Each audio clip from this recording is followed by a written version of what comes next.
thank you for joining us today. Wednesday, it is the 27th of April 2022. It is the financial markets program that we always have every Monday to Friday from midday up to 1, and it's yet another edition that we are taking on right now. We are privileged to have Mr. Mubale Mogalia from Sanlam today again. He's an investment manager, he's a country representative for Sanlam Investments East Africa. We had him here some weeks later, 2 weeks ago. 2 weeks ago. 2 weeks ago, we had him here, and we are really privileged to have him again to talk to us about financial markets. You're very much welcome. My name is Kevin. I'll be taking you through. How's it been? It is, as I always say, fantastic, and I'm honored to be back here. Yeah. As I promised the last time that. I think you had complained that we're hiding in the shadows, but I think I'm living up to my promise. Yeah, you are, and I really appreciate that a lot. How is business moving on out there? It's a difficult situation so far. People are just coming out of COVID, so how is it that end? This our side things are kind of difficult, of course, because people are just resuming. Absolutely. Things are difficult. This morning I've received about 6 phone calls from some friends and relatives looking for school fees. Wow. So when you say things are difficult, they're difficult. Indeed they are. Yes. Indeed they are. If I'm receiving calls as an individual, I'm sure there are quite a number of people in the same situation. Yeah, in the same situation. Yes. Okay, we are going to be talking about financial planning today, and we're going to be talking about stock markets as well in the same show. So you're very much welcome. Just keep it locked to Smart 24 TV, where we are driving business, and this is what we understand best. This is what we talk about the most: business, finances, and so much more. Now, Mr. Mugalia, we want to start with financial planning, because we can talk about so many things in financial planning, but we need to understand what it is in a layman's language. What is financial planning? How can someone understand that before we expand it? Thank you. So financial planning is something that is supposed to be part of our lives, because as we go through even if it is life stages or even the day, there are activities that we do. We eat, we sleep, there are things that we desire. All these things are glued together by resources.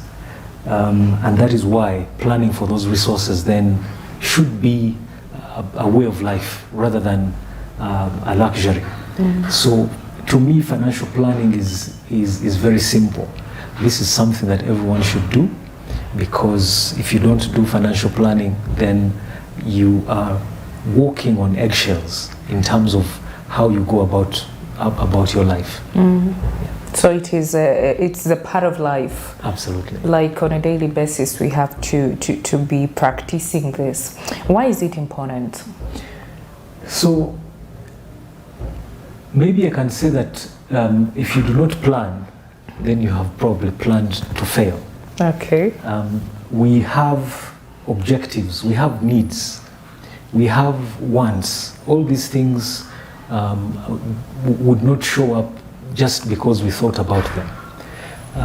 If you are planning a wedding, you do not go to church on the day of the wedding. You have wedding meetings, you collect resources, which usually wedding meetings are around collecting resources, and then you have the budget before even collecting resources. Exactly. You have the budget of it. Exactly. Yeah. Even in death, even if it is abrupt, still a committee is formed. Yeah. Or even if it is informal, but the approach is the same. We have a situation. How best can we do? How best can we go about it? So for me, that is what I call financial planning. The challenge that I've seen that we face as Ugandans mainly is we plan in the moment. You plan, after someone has passed on, that is when you plan. Or you plan 1 month to a wedding, and which usually puts a lot of strain mentally, physically, and also financially on not just you, but also relatives. You know, you've talked about death, that we plan about death when it actually occurs. Most times people don't want to talk about death. They feel like when you plan for death, or when you're going for insurance, when you're going for maybe even making a will, it means any minute you're dying. People don't want to prepare themselves for that. Do you have the confidence to prepare yourself for death? Well, I would look at it from a different perspective. That number one, we are all going to pass on. So it is a bitter fact. It is a bitter fact. It might not be now. Yeah, it might not but at a certain point. Month, but we are going to pass on. Usually, when you're planning in this context for death, you're probably not planning for yourself. You're planning for the people you leave behind. That if in case you pass on today, how are they going to manage? I think we accept that death can happen anytime. Sure. We have been privileged to live this long, but there's no guarantees about the future. What you can do is you put in a few safeguards that in case you've passed on, you have children, how do they move on from there? We are facing difficult situations like the way I told you when we were starting off the show. People are going through very, very difficult circumstances currently. The situation is not okay for almost everyone. How should a Ugandan plan under these very, very difficult circumstances that we are facing today? Absolutely. So, you know, I've also been privileged to work with institutions. So as you're aware, Sanlam is 104 years old. It is in 34 African countries. And I'm sure by the time the business was being started 100 years ago, someone sat down with a very simple basic plan, did not have a clue of what 100 years would even look like. But they thought they could do what they could do at that point in time. So for me, financial planning, or the approach should be, is we look at the present, you write down what you need. There are other things that you desire, but they're not needs. Okay? For example, you might want a better car. However, you already have one that you're using. You just feel like you need another one that is better than what you have. However, if in another circumstance you don't have a house or you don't have rent, that house or rent is no longer something that you just desire. It's a need. It's a need. Yeah.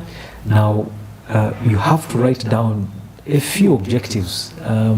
When you ask people to write down what they want, they will write 50 things. Go to the USA, maybe travel abroad, and all these nice things. But you have to separate that entire pool between what you want and what you actually need. On both sides of those objectives, you sort of prioritize and say, what are the top 5? What are the top 5? What is the priority on the list? What is the priority? And between those top 5. How is it even more important? Exactly. Yeah, because that is how you look at it. Exactly. And then life just becomes an issue of, let me reduce, let me move down the list. Maybe at one point you did not have a house, you did not have a car, and they were very, very important.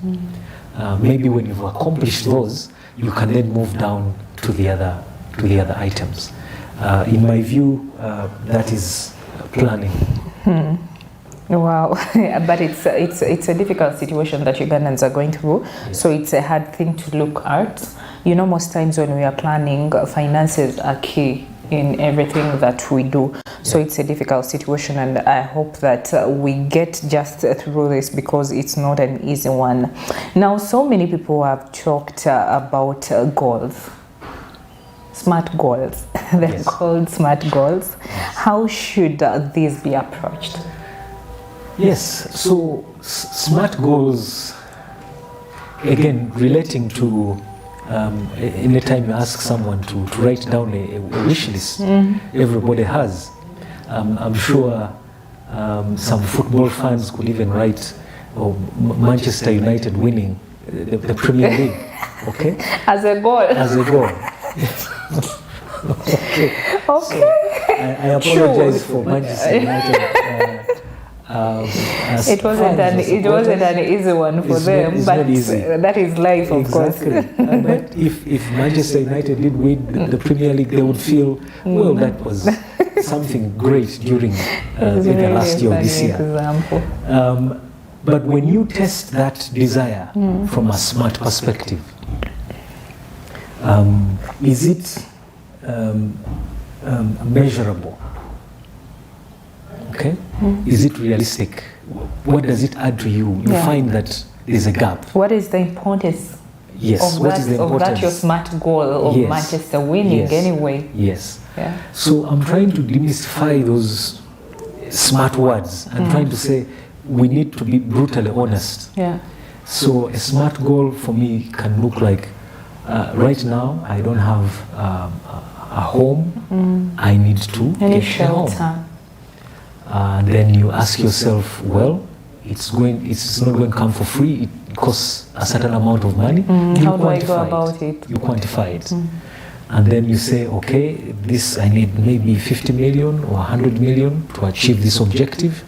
How long is it going to take me? What am I doing to deliver on that objective? I feel that is a very smart goal. It is time bound, it is measurable, it is realistic, and the like. So for me, I would look at each goal as before you start to commit your hand-earned resources to something, it has to be worth it. It has to be worth it. That is what I would So like as we look at the smart goals, as we look out for our smart goals, we need to check out the needs. The needs? Yeah. What we need in life, how is this going to be important to me? Exactly. What is it going to change in my life? That is how I should look at a smart goal, not just waking up in the morning. You know, as youth, we have so many things on our heads that are really not important. You ask someone and they are thinking of partying and they are thinking of things in that line. Entertainment. Yeah, entertainment and so on. It is not bad. It's not bad. But it is not. You should not be I don't think it should be sacrifice. Sacrifice needs. You sacrifice your own needs. So as you set your goals, you also need to look out at your needs. Now we tap to the mindset. Mindset is a very big thing that has it either takes you forward or backward. Absolutely. Yes, your mindset will either take you forward or backward. There is a battle for mindset change. How should Ugandans, someone watching Smart 24 TV shift their mindset? Because there is locking your mindset into something, like we've been talking about smart goals, like we've been talking about financial planning. But when I have this mindset about something, how should people go about changing their mindset? Because it's a hard thing.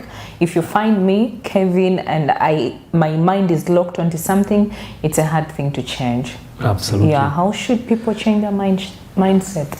So, and for me, mindset is actually the biggest question that we need to answer. Because once we solve the question of the mind, the rest become, reasonable. They become add-ons. We can all agree that someone whose mind is limited, you can still give them all the resources they ever wish for, and after some time show up empty-handed, because everything has been either squandered or it has been lost, which is a shame. So my thinking or my recommendation around mindset is, this is something that we've taken lightly. Even as we're doing financial planning, the approach to that, the mindset to that is important. For example, if you set your mind on something very small, you will achieve very small things. Yeah. Isn't it? Sure. Exactly. Now, as people are setting goals, even if they have to be realistic, we have to aspire to something bigger. We should dream big. Yes. We should dream big and work hard towards those big things, realistically. So like the bigger your dream is, it's how you will achieve big. Yes. Yeah. So I challenge the viewers that take some time to invest in your mind. The easiest way of doing things is by looking at what others have done. You know, you can look around and say, I think Kevin is a successful person. Can I take time to study, you know, Kevin's journey? Yeah. It was difficult at one point in time for her. How did she overcome? And there are lessons I can draw. Maybe I don't have to repeat the same mistakes that Kevin went through. Okay. And after I've attained Kevin's status, do I look forward to another kind of a bigger goal, so that life in its entirety is about growth. It's about challenging ourselves. It's about excitement. That is how I would approach us transitioning our minds, rather than looking at the limitations. Because all the time, most cases when people are planning, they're only looking at the limitations. But there are opportunities beyond the limitations. Sure. And you have to work through the limitations in order to move the next level. Okay, we've talked about financial planning, a very good one out there, but we briefly tap into the stock markets because as we do the financial planning and so on, we also need to get into that investment world as well. Yes. What is the stock market, Mr. Mugalia? So, if I were to relate a stock market, maybe I can give you a bit of a background to connect. We are moving from planning to execution. Isn't it? Yes. Because now, assuming you have a house, you want a house, you want a car. You've now planned. Now you've planned. Now what? Yeah. What next? Now what next? Isn't it? Yeah. So I'm going to talk about capital, because in order for you to earn, to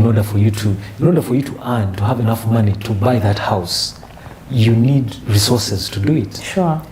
A stock market is part of the various, aspects around investing, around capital.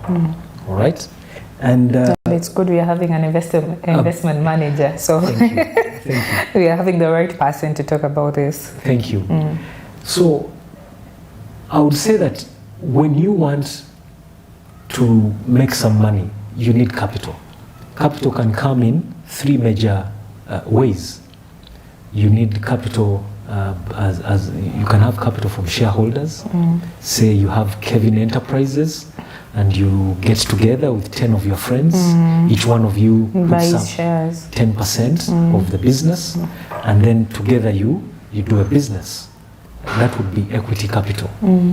The other capital is you go and present a nice business plan to either a bank or to your same friends, and you borrow money. All right? Now, so literally a stock market is a collection of markets. It is a place where capital is exchanged between investors. Okay? Yeah. Moving on, let's carry along the example of Kevin Enterprises. So, if Kevin Enterprises has 10 shareholders who are private, and you know them, how is Kevin Enterprises going to attract an investor from Kenya to invest into Kevin Enterprises? It's a private company. Yeah. You need capital, but there's capital elsewhere. That investor must have some sort of an agreement or a place where capital can be exchanged, and they feel comfortable that if I joined Kevin's friends, I will not be cheated. There is a level of accountability. There is a level of transparency that You're going to tell me exactly how the business is doing, and that is where stock markets come in to fill the gap, such that maybe two of your friends can sell to an investor maybe abroad or to another investor. You're literally making formal exchanges. A formal exchange for capital. Okay. On the same exchange, you can raise money from investors. You can, do so many things because it's a public market. In stock markets, are there the over-the-counter, the OTC marketplaces? Yes, that's it. Now a little bit more technical. Okay. Yeah. Okay. We've agreed that even if it is Nakasero market, and there are buyers and sellers in that market. So in the market for capital, you also have buyers and sellers. There is a board that is public. There could be a board that is not so public, but it is relatively private. Okay. Yes, where maybe participation is limited. Not everybody can just show up and buy a share of Kevin Enterprises. Yes. Okay. The circumstances in which it would happen is, a bigger company like recently we had the IPO for MTN or Stanbic. These are all companies listed on the stock market in Uganda. Buying and selling those shares is a little bit easy because they are big. But maybe Kevin Enterprises is starting out. And it's not that big. It requires a little bit of more, other things, but they are moving in the right direction. Then you can have, a market where some of those, that capital can exchange hands, but it is not available to the general public. Okay. Yes. Okay, we are still having Mr. Mugalia, an investment manager from Sanlam East Africa, Sanlam Investments East Africa, and the discussion will still go on just after a short commercial break.